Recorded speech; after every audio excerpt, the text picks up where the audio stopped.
The Timeshift. Hello and welcome to this week's episode of The Timeshift. This week I'm reviewing the latest episode of Doctor Who titled Rogue, and we start off this review, as we always do with these reviews, by talking about the story, writing and tangentially related matters. This is the antepenultimate episode of this year's season, which means the one before the end. Yes, there's a word for that, and I'll just say that for the headline positives of this particular episode, I feel that this is an overall good episode which has a nice, good energy about it. The central mystery feels a tad undercooked, and to a degree I have a similar kind of feeling with that as regards to the Doctor's relationship with Rogue, but we'll get into those details in greater detail as the review itself progresses. This is a fairly typical period Doctor Who episode. It isn't historical, even if it is using historical setting. To be fair, you could make the argument that this is, to a degree, about period settings in fiction, but certainly not to a case where you'd say that it was the subtext or the true meaning behind the episode itself. It is an element within it, but it isn't what the episode itself is about. It is using the period setting quite honestly as window dressing, but to be fair, a lot of historical Doctor Who episodes themselves do that, both in the modern run and, if we're being brutally honest, even in the classic run itself. The heart of the episode itself is about the growing relationship between the Doctor and Rogue. It is the most developed aspect of this episode, and to be honest, it is about as developed as most love interest focused stories in the modern run are. Make of that what you will, but I will say is I don't think it's as good as certain other similar episodes that we've seen in the past. The mystery of the shape-shifting owls is really undercooked and isn't anywhere near as developed as the stuff with the Doctor and Rogue. I keep wanting to say the Rogue, but you get the idea. The episode itself, to be fair, makes no bones about the fact that they are what they are.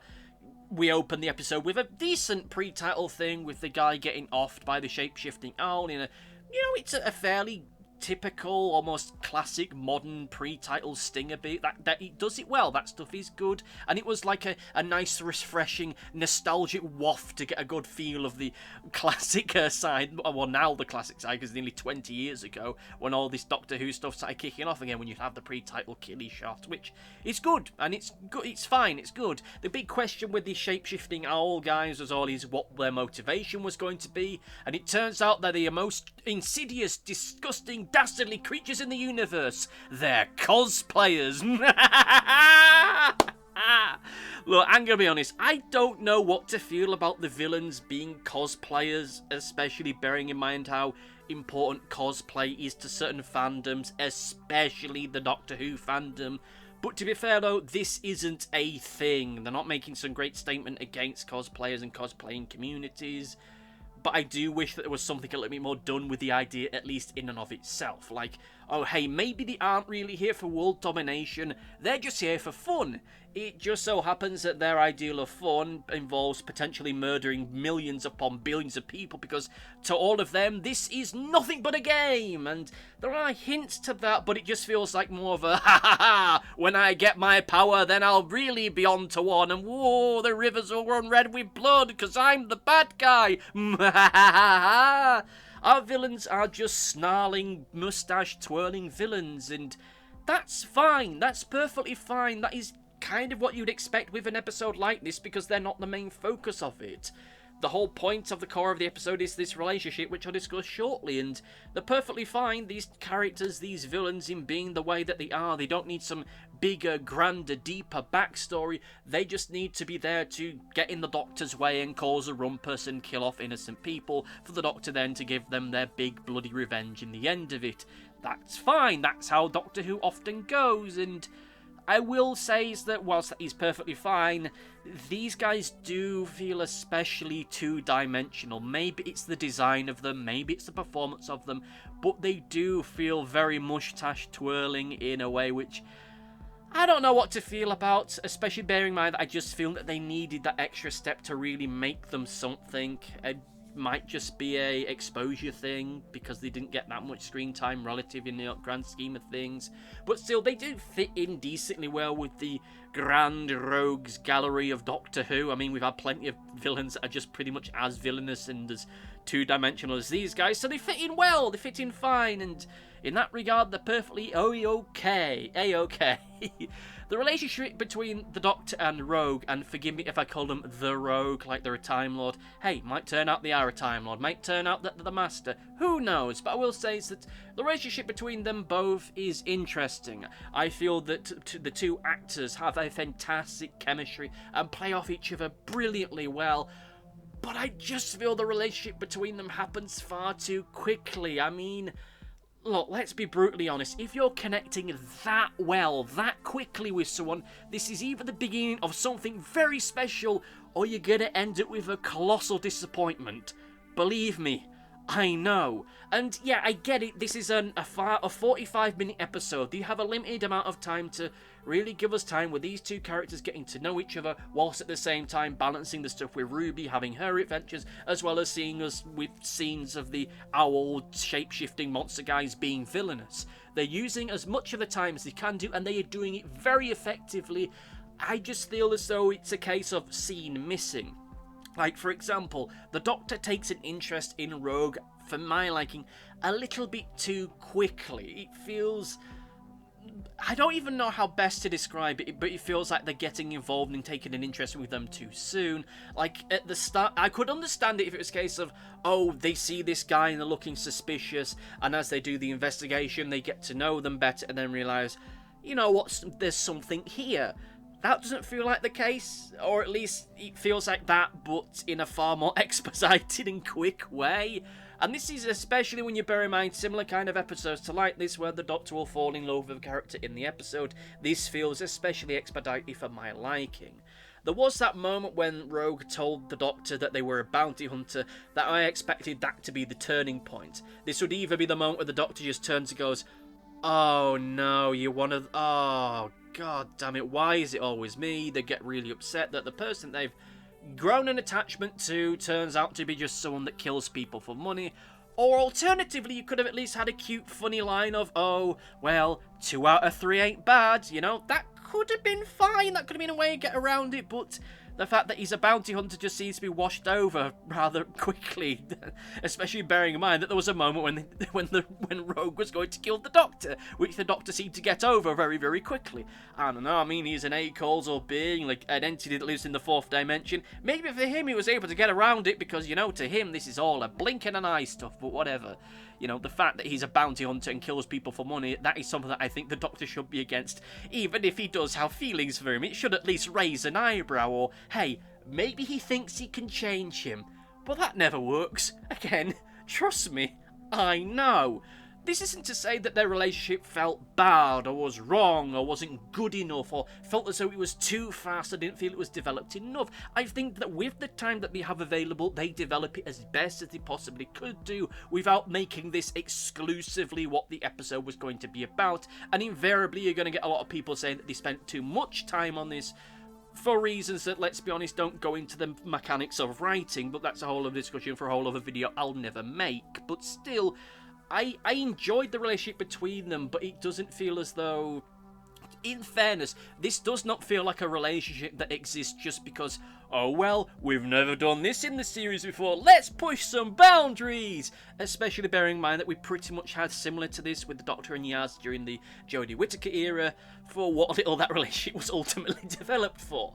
The relationship between Rogue and the Doctor is good enough given the time that they have on screen together, but I would rather that the time they had spent on screen together was getting to know each other, like that scene that we get with them in the TARDIS. I like that. I like the dark banter and the dynamic between the two of them. I liked what we were seeing there. It's just a shame that the majority of the time these two characters have together, it's either them trying to solve the mystery with the killer owl monsters, or it's them comparing and showing off tech to one another, like the two guys have just come out of a bloody mobile phone shop and are trying to say, hey, I've got the 5 gigahertz mega processor. No, I've got the 5.5. Oh, that's so cool. Oh, well, mine's better than that. You get the idea. Just kind of very bantery, techie stuff, which, okay, fine. Rogue liking Kylie Minogue was something that did kind of make my teeth itch, because it does feel as though playing into stereotypes which make me feel uncomfortable, but still will move on. I will say is that it did feel as though they were hinting to something darker with Rogue, But they didn't really go that far with it. Like I say, that moment when he says that he's a bounty hunter, I was expecting that to be the turning point. That would be the moment that the Doctor turns against them. Or alternatively, you have the moment where the Doctor and Rogue in the TARDIS, and Rogue is explaining about how he used to have someone and they're not around anymore. There was a part of me that in the back of my mind was thinking, okay, so what if Rogue killed their last companion? Like, he just lets it go and he just says it as casual as he likes. You know, we were together, something happened, they jumped my claim, so I had to put them out the misery. They stole money from me, so I killed them. And that could have been the turning point of, yeah, they might have an interest in the Doctor, but at the end of the day, they're here to stop the bad guys. And as far as he's concerned, the Doctor's a bad guy. Or alternatively, you know, he likes the Doctor, but he still has a very different morality to him. He's perfectly fine with killing people for his own ends.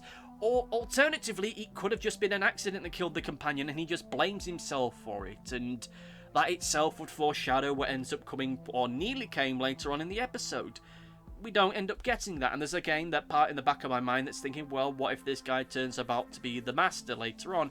Maybe next season or a season down the line. Really don't know. Whatever's going to happen with the Master in the future, we really don't know. It's all up in the air. Last we saw of them, they were a gold tooth. I'm going to be honest, if we're going to pivot into something a little bit more negative, and this might be a me thing, but I was hoping for a little bit more with the ending. Well, not so much the ending. You know, the moment towards the end of the episode where it looks like Ruby is going to end up getting offed and sent to this alternate dimension thing for the next 500 or 600 years or whatever.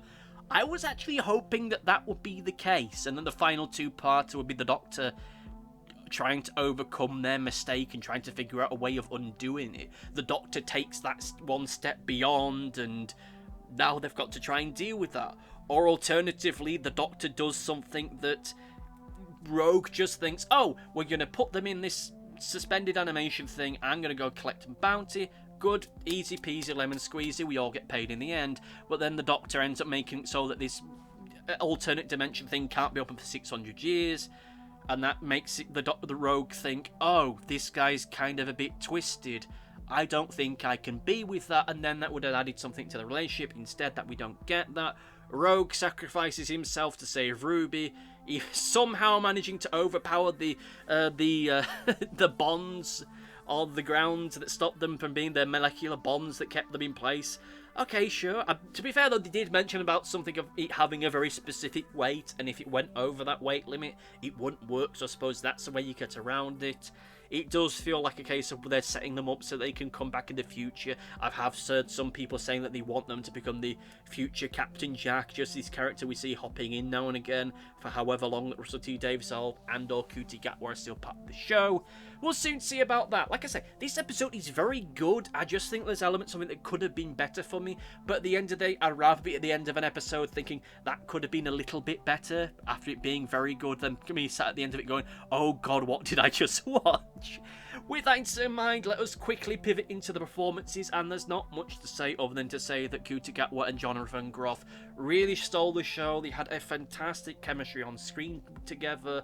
They play off each other fantastically well, and we get with the dance sequence and at the end of it where it looks like Rogue is proposing to the Doctor, you could see in the eyes of Groff this growing appreciation that he has towards the Doctor. He's seeing him in a new light. He's not just seeing him as a bit of a flight of fancy. He's seeing something else being there, and I really do appreciate that. I really do like it.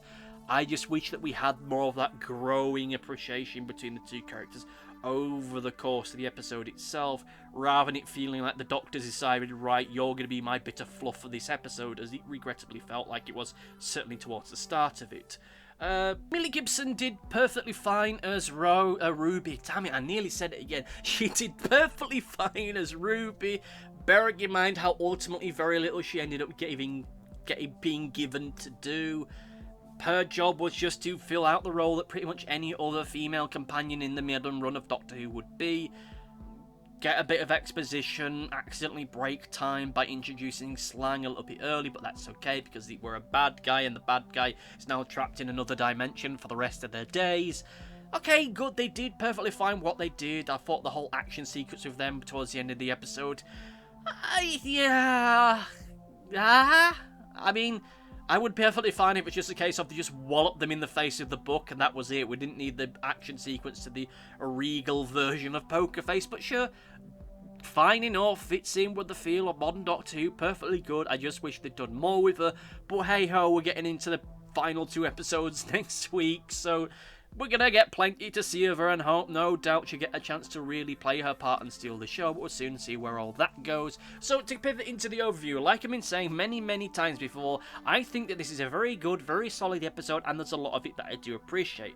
Our villains, whilst they are cartoonish and silly, they're still perfectly pitched for what they need to be in this episode. I think the relationship between Rogue and the Doctor is good, but I think it needed more time to really settle down and develop itself. It does feel a little bit too quick for my liking, but hey ho, let's be honest, it's not as though you can't fall in love very quickly with someone upon first sight, or at least getting to know them for a little bit. And the end stuff with Ruby looking like she's about to get sent to the Phantom Realm forever and ever and ever, decently moving stuff. I just wish they'd done a little bit more with it. With all that said and done, it's time for Comment Corner! It's time for Comment Corner, once again, the second time today. Okay, we'll kick off with Big X1 once again, who says, "Gonna be honest, I hated this one. I found the stuff at the start irritating and it never settled with me." This referring to the previous episode, Dot and Bubble, and I can see that being the case. On reflection and having rewatched it a little bit in light of recent discussions, I like it a little bit more than I did when I first saw it, but still I have this kind of just overall feeling of I'm not really sure what to make of it. I don't know if I liked it. I certainly know I didn't hate it, but I don't know if I appreciate it quite as much as certain other audiences and people have done so. We now move on to our next comment, and this comes from MHA, aka 621, who says, "This story was first pitched as a 10th Doctor, but didn't happen due to costs. Now with Disney money they could afford to make it. The idea was retooled to fit the current Doctor. The reality is that this is about racism as stated by the writers. With racism acknowledged, a rewatch is so much more revealing. Sorry for manhandling your comment, but as I mentioned in my response to you, I think that the revelation that Dot and Bubble was a retooled, reworked story makes a lot of sense to me upon reflection, and it might be why the subtext on race didn't quite land for me the first time I watched it and wrote the review on it last week. Upon rewatching it and looking at other insights and comments on the episode, it does make it clear that race and the connections and all that stuff related to it was an element of it. And let's also be honest that a story isn't limited to having a singular element of subtext. It can easily be about race, class, and social media to varying different degrees and extents. It just happens that the authorial intent was to make it a piece about race. Whilst I can see the subtext on racism clear upon reflection, I'm going to be brutally honest, I don't feel that whatever retooling was done was sufficient enough to make that the aha moment of the episode. You know the aha moment of episodes, it's when you watch an episode like last week's episode, then you get towards the end of the episode and aha, it actually was about this thing all along. You go back and rewatch it and then go, oh, how can I be so silly to not see those things all along? Going back and rewatching it, even when knowing that was the intent in mind, it still feels as though there was a greater focus on class more so than anything else. As no doubt the original intent of that original version episode for the 10th Doctor was going to be about class and exploring that. And with the casting of Gatwa, that recontextualised much of the story, so they added in extra lines here and there to end up adding that element in, which is fair, and I think it does it okay, but I just don't think it really does enough with it. I don't feel that the reworking was really enough to make it just about that, or just about that, and to a certain extent about class, because at the end of the day, the episode itself still feels like class until maybe the last few moments when it does make that full turn. There's hints here and there. I don't need a list of people going, here are all the moments in the episode that prove it's about racism. I know what they are. I've seen the episode 3 times now. I just don't feel that the episode, with its own mechanics and the way it's structured, makes that really as strong as it really should have been. As I said previously, it's a fine episode in its own right. I have grown something of appreciation for it, even though I don't think it's really as good as certain people are making it out to be, apart from that ending sequence when you get the twist with Pepper and find out they're an arsehole, and then you get the ending moment with Gatwa just really selling the feel of the episode. So with all that said and done, let me know what you thought about this particular episode, and you'll be read out in next week's episode, the first of the final two-parter. Thank you all for listening, and see you next time. Goodbye! Thanks for watching. Be sure to like, favourite, subscribe, click the bell, and do all the YouTubey stuff that YouTube wants you to do. Go on, it'll do me a power of good. Until next time, my friends, goodbye!